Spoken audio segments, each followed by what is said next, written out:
Hey guys, and welcome back to another episode of The Grave, the podcast where I talk to friends, family, and even strangers about their paranormal experiences. In this week's episode, we're talking to a very good friend of mine. Her name is Maggie, and we've known each other since high school. She is my wife's best friend and is currently dating my best friend. Just happened to work out that way. His name is Tom, and you will hear him referenced throughout this episode in certain spots, so just don't be thrown. She's just talking about her significant other.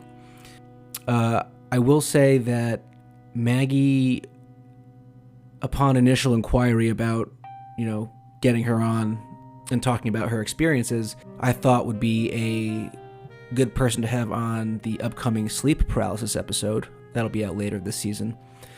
And that's going to incorporate a few different people discussing their sleep paralysis experiences and how that could possibly correlate to potential paranormal activity. So we started the interview, and as we moved through it, I realized that it pretty much had to be its own episode, because as we progressed through what she was saying, it seemed evident to at least myself that this was more than just sleep paralysis, and it's almost you could call it an offshoot of sleep paralysis, or it's a subgenre, if you will, but Maggie's experiences seem to me to be a little more on the paranormal side, as opposed to some sort of dreamlike imagery appearing before her. And as such, Maggie also has a part 1 and part 2, so this week will obviously be part 1, and next week we will finish off Maggie's experiences with part 2. So without further ado, I give you Maggie.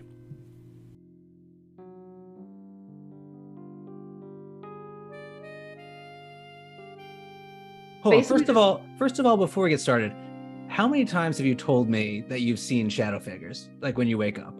Maybe like a handful. But like more than 3? I wouldn't say many more than 3. Many? No, I wouldn't say many more than 3. Like, I'd say like 3, 4, 5 times. Like, it's come up in passing. I think we've only had like a real like conversation about it twice, maybe 3 times.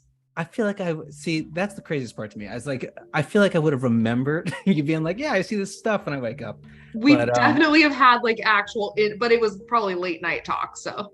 Oh, I was a little soused. Yeah, I mean. Fair enough. Yeah, I'll give you the benefit of the doubt. I don't think we were like sober sitting around at noon talking about this. No, we should have been, because okay, so let's do this. Before we get into your sightings of, would you say it's shadow figures, or is it more aligned with like the Hat Man kind of myth? So I'm not all that familiar with the Hat Man, but I will say I see, when it is happening, I get both shadow-like figures, and then I also have had, I'd say, 4 or 5 very distinct, like there is a man standing in the doorway. I can see his outline, like he's very solid. This has been happening to me since college. Great. Okay, so before we jump into those, just in general, what is your view? I don't know, we've probably haven't discussed this at length, but probably briefly at certain points in our discussions. What is your view on the paranormal at present? I'm very open to it. I'm very open to it. I'm very easily pulled in when people have stories and when people report experiences. My first instinct is not to try to argue them. I really am like very, very interested in it, because just too many people have such specific stories and repeated and continuous encounters that it just doesn't make sense to me that it's not happening. Like it wouldn't make sense that everyone's making it up or that we're all just crazy. Well, obviously I agree with you. But that is interesting coming from someone who is an audiologist and kind of rooted in a more kind of grounded scientific background. So I understand that position, but a lot of what I do is work with people who have what we call tinnitus, which is that phantom ringing in the ear. Yep. And that is something that even to this day, medicine can't really definitively or concretely explain. We don't know why it happens to certain people. There are really solid theories on it being, from noise exposure or whatever, but for some people, they hear pure tone just ringing. Others hear full orchestras or music in their ears. So I think there's a lot more, and it's the same with like phantom limb, experiences that we obviously think is just the neurons firing because there used to be a connection there that is no longer. Right. But I just think the brain is so sophisticated and there's just so much that we don't know about the way our brains operate that we can't. It just doesn't make sense that we could concretely say that this kind of stuff doesn't exist. Or just isolate it to, whatever scientific, cause we might be able to assign to it. Okay, cool. All right. Let's also just start, chronologically. So start from the earliest kind of situation and then work our way through.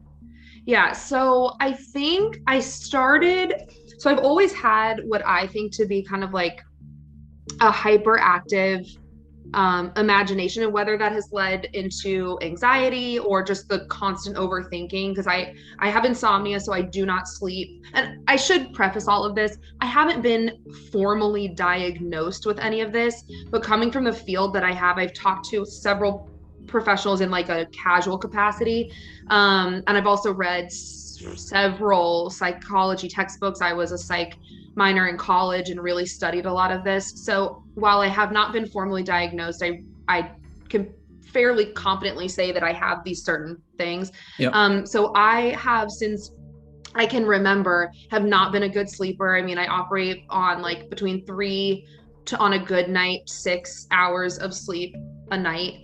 I'm just going to stop you right there too, real quick. Would you say that potentially impacts maybe what you're like, because you're a poor sleeper? Do you feel that it would have any bearing on you possibly seeing something that may just be a psychological thing as opposed to something that might be paranormal? It certainly could. I think a lot of the reason why I don't sleep is that I have high anxiety. Again, not formally diagnosed, but I tend to spiral. So my brain constantly is thinking up the worst things that could happen, the worst situations, the worst case scenarios. I absolutely spiral in terms of like conversations, not even in conversations that haven't even happened yet. So all this to say is that I do think I have a very hyperactive brain. I'm not at calm, or I'm not relaxed very often. So all of that kind of leads into my first experience with something like this. And I didn't know what it was, as probably most people who have sleep paralysis or see things when they're supposed to be sleeping do, is I didn't know what was happening. I felt like I was awake, but my legs wouldn't work. So I couldn't tell, am I still in my dream? Am I not? But like, I think I'm in my dorm room, because this was in college. But I was new to college, so the space was even foreign a little bit. So I was anxious in that regard anyway, because I was new in college. Yep. And then I was also going through the stress of being a freshman in college. And what I've also noticed is that plays into it too. So periods of my life where I've been more stressed than not, the activity seems to be more prevalent. So I remember I was in college.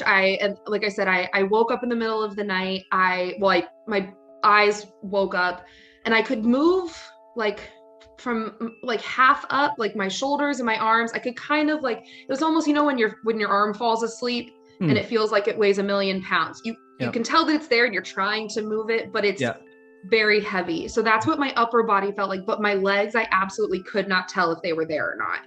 And then I remember the first time kind of like looking around, and it sounds so silly, and I've told people this before and it just like makes them laugh. It like the walls, it looked like I was going like in Star Wars where they go like light speed ahead, and Yeah. the lines, like the lines going by the ship, Yep. the stars become the lines going by the ship. Mhm. That's what it felt like. Warp So speed. yeah, warp speed. Okay. So it felt like I was laying in bed, I couldn't really move, and then all of a sudden, like the walls were moving warp speed by me. And so that obviously sent me into a tizzy, into a panic. And then I eventually obviously woke up, and that wasn't good. And then usually it would be like a few months in between. Sometimes it was weeks, and sometimes even more recently, like in the past 5 years, I'd say I've had it where multiple times a week I'm getting something, but it kind of progressed or evolved from that kind of sleep paralysis to where I started seeing Things. figures. Okay. All right. Interesting. All right. So let's move on to when you first started seeing these shadow figures, or however you want to classify them. Yeah, so I think it was probably closer. So that was all in college, and the more comfortable I got in college, I think the more infrequent the episodes would be. Yep. Certainly around like high stress periods, like finals time, when my sleep wasn't good, that would happen. But then I kind of had a period where things quieted down, and then I don't think I had anything for several years. Nothing really happened, and then I remember it started getting really bad right after grad school. So I left grad school, I moved to Boston for 6 months, and then moved to Nashville. And I remember that year, I really was not sleeping, but I was also that's when it started to take, what I was seeing was more humanoid, more animated. So I would start to see, I remember very, very vividly. This is in Boston? This is in Boston. The house I was living in had a window off to the right of my bed. And I remember laying in bed, and I was on the second floor, but there was a person looking in at me. Like, just identifiable traits, or no face. And again, not really, there wasn't like a hat or anything, but it was a very humanoid, solid figure standing just outside the window. On the second Not in floor. The window, outside the window. Was there anything that looking in. Someone could have potentially been standing on? I don't think so, because I think I checked, there wasn't a tree limb that looked like that. There wasn't a lamp post. There wasn't even like a glare or shadow that could have caused that image. It was really like, and I could tell, it was almost when you get the feeling that someone's watching you on the back of your neck. Like I would try to roll over so I wasn't looking at the window, and I could just tell that like someone is aware that I am here. Right. Okay. So that. So just to clarify, you were awake when this happened? Yeah, I'm wide awake. Okay. Had you woken up from a sleep, or were you like trying to go to sleep? Trying to go to sleep. Okay. So you were trying to go to sleep, and you looked out your window, and there was a shadow figure standing there watching you. Wow. Okay. And when you saw it, did you get up or do anything, or did you just roll over and be like, I'm not trying to see this right now? No, I think I just, like, did you have any inkling that it could be a person, or like whatever, No, so that's a good point. I think the setup of that house, there was no like lean-to, there was no roof outpost, there was nothing that someone could have been standing on. Yep. So I knew, and that's to go back to what you first brought up at the very beginning. My scientific parts of my brain tell me logically that this is not happening.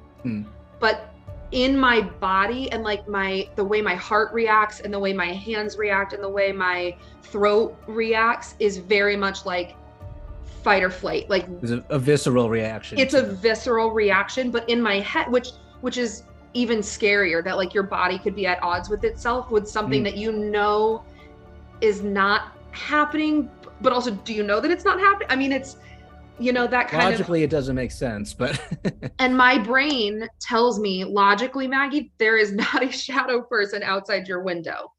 But in my body, but my body feels like you are being watched right now. This is happening. just wait for it to go away. So you did. You just laid there and just waited. And I what did it, can't like, move. I can't it- move when it happens. Like So I get such a you fear. were petrified. Mhm. Okay. So I and get so such a fear. you just laid there, and what, did it just like slowly dissipate, or like how did it leave Eventually, your eyes? so I don't remember like the specifics. I can tell you in generalities when this happens. Eventually I can spiral myself out of it. So what I mean by that is I will say, because I'll tell you about this apartment too, and the beach house also. There's a lot going on in the beach house. Outstanding. So, but usually what I can do is it's like they're at war. My brain and my body are at war, but usually I can get it to the point where my brain's almost like spirals down the drain out of it. So I really have to focus on like, that's not there. It's something outside the window. And then I start spiraling about, okay, well, what else could be outside the window? It could be a tree. It could be a glare on the window. Oh, we checked that already. Okay, it's not that, but still like doesn't make sense. And then I literally talk myself in circles until Just trying to rationalize what's happening. I just try to rationalize out of it, or until I do eventually fall asleep, or until I find something else to hyper focus on. So that's wild. So it's very interesting to me because this is not like you woke up out of a sound sleep. This was you trying to go to sleep. And yeah, and I've had that too, but that's rare for me. Interesting. So the times it's most prevalent for you when you're not really asleep. You're just seeing shadow figures. Yeah, it's kind of like in that twilight before you fall asleep, where like my body is tired and I'm tired and I'm trying to go to sleep, but I'm having an anxiety spiral or something. And then I start to feel like I almost get a tingle like on my arms, like, okay, something is here or someone's watching me. And then I start to see things.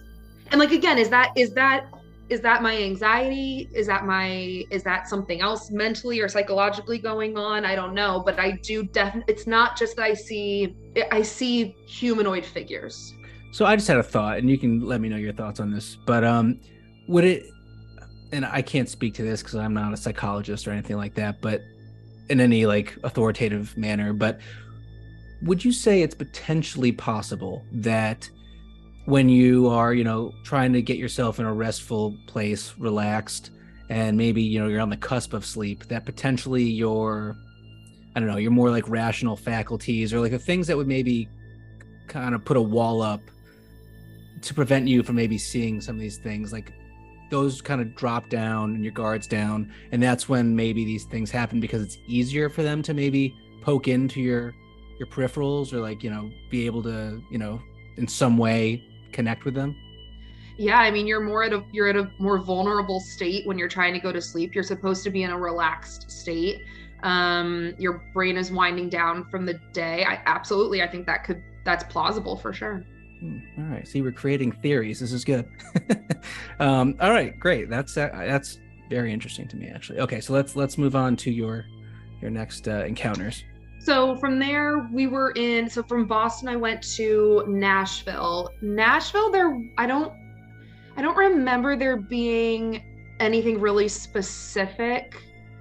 I had a couple sleep paralysis episodes in Nashville, but I don't remember really there being like visions or like a person or anything. You just woke up and you're like, I can't move.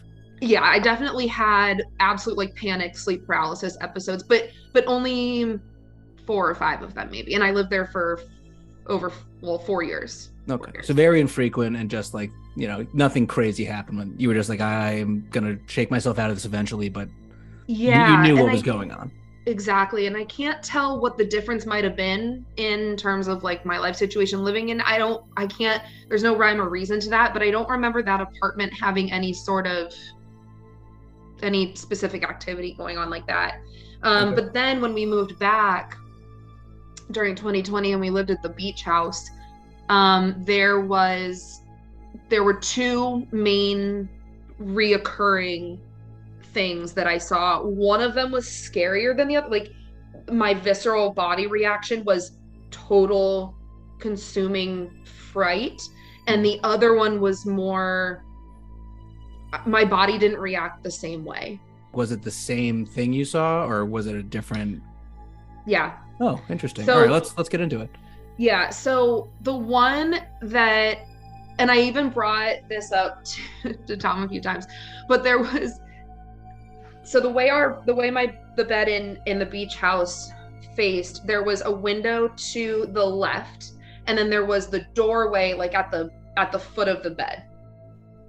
And there, through that doorway, you could, that there was like a small little hallway, and then there was the living area. And there was this is so silly. There was a woman in the living room. Mm-hmm. It was very much a female sitting on the couch, hanging out. But like I could very distinctly see her hair, her face was slimmer, her shoulders were slimmer and more pointed. She sat on the couch and just looked into the bedroom. And I could like tell she was staring at me. She was looking at me. And again, I don't think I see ghosts. Like I'm not a spirit reader, but these are just the visions that when I'm trying to fall asleep, this is what happens in my brain. So let's clarify here. So you were getting ready to go to sleep, mm-hmm. and I'm assuming Tom was already asleep. Yeah, I mean, not even snoring like a walrus. Okay. Yeah. And so you're laying in bed, and you just glance over at the living room area outside of your bedroom, and you see this woman.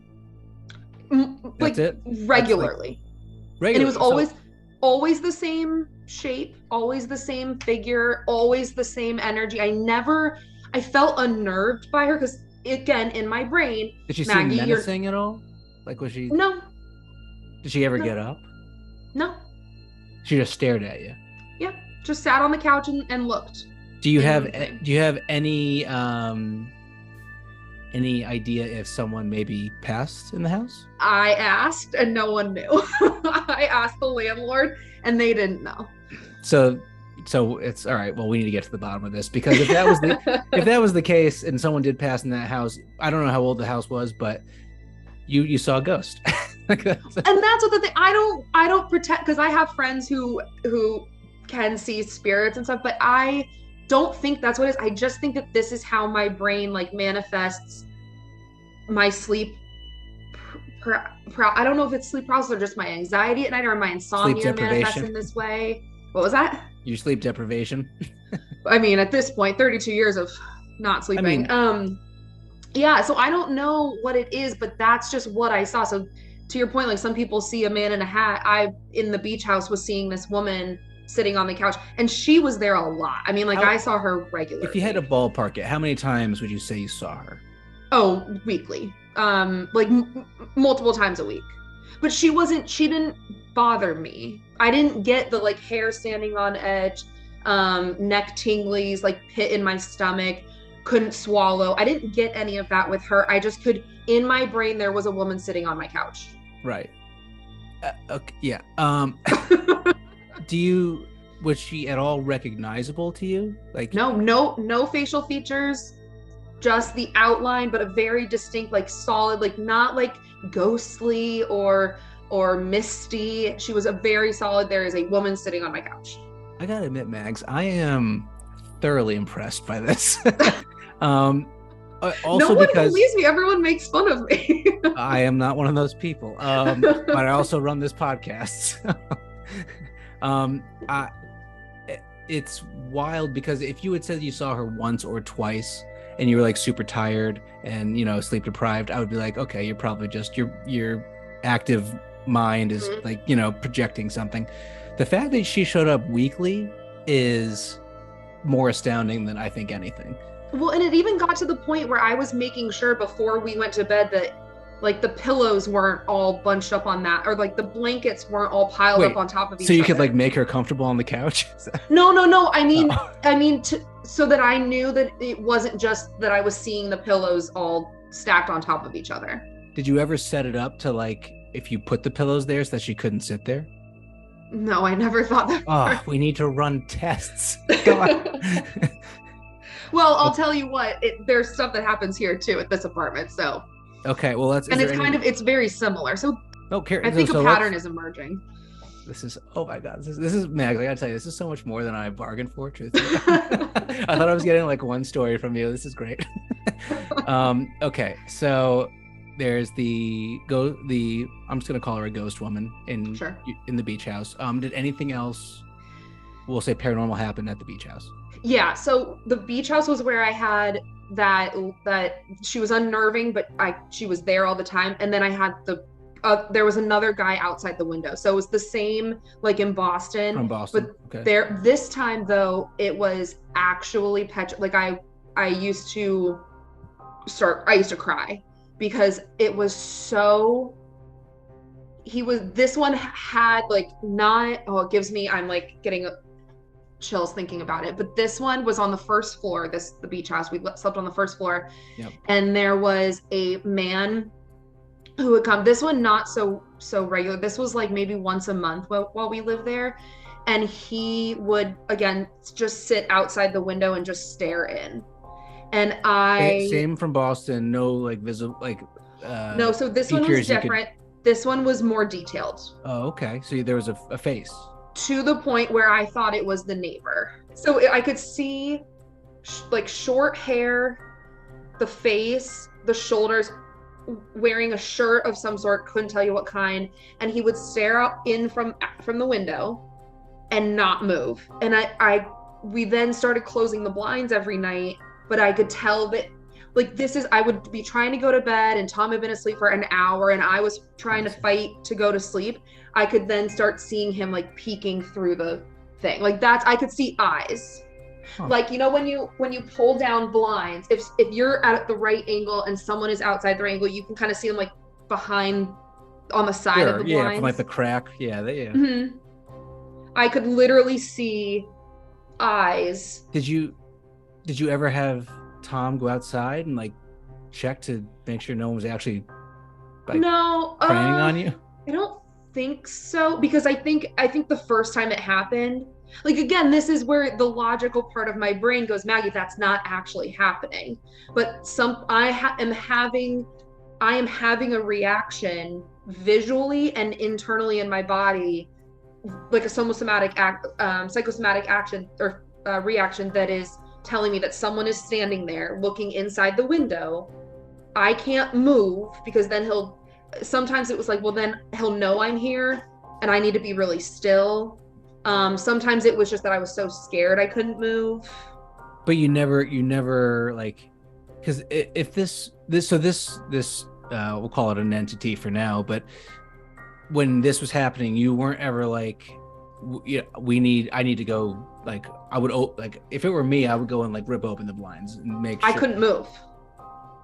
It was so scary that my body was like, just be so still that he can't see you, or just keep an eye on him, and if he makes a move or if something else happens, like I would watch the blinds. Like again, this is where I don't know, is it just that my anxiety makes my brain hyperactive and this is how it manifests? I have no idea, but I would literally start to spiral down possible scenarios of what may happen. So I would because I couldn't move, I was petrified, I would keep an eye on him out of the window, and it's okay if he moves, or if I don't see him anymore, or if that curtain starts to move. Like, what if he can get through the window? He can't get through the window. It's a glass window. It's closed. Right. It's locked. We made sure. Yeah. But that's where my brain starts to spiral, and then I'm in a full panic attack. But okay, so you were pretty much just to the point where like there's nothing you could do to get your body up and possibly investigate the situation. No.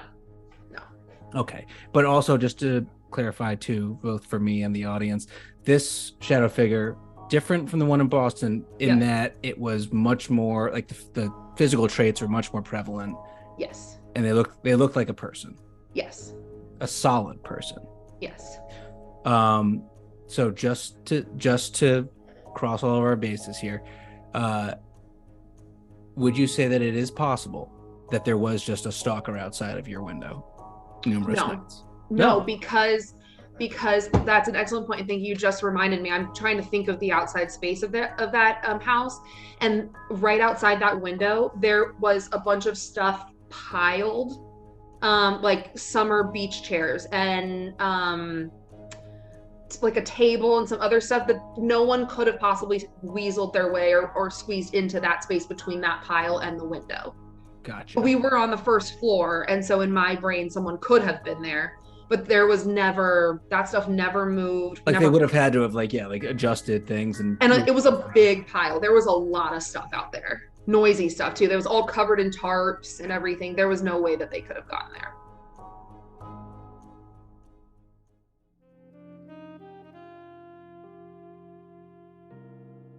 And that is going to be where we wrap with Maggie for part 1 of her 2-part episode.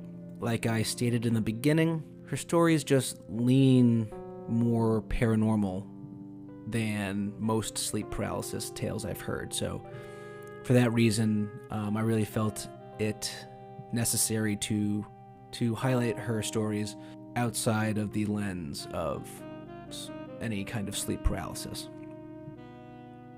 Although I will say, if you are someone in the scientific community, a psychologist or a neuroscientist or what have you, and you have some input on what Maggie might be experiencing or why she's experiencing it, I would also be very interested to talk to you, so please feel free to reach out if you're listening. And with that, we'll close out this episode, and you guys can all get ready for the conclusion of Maggie's experiences next week. So thanks everyone for listening, and as always, I hope to have you all back for some more scary stories.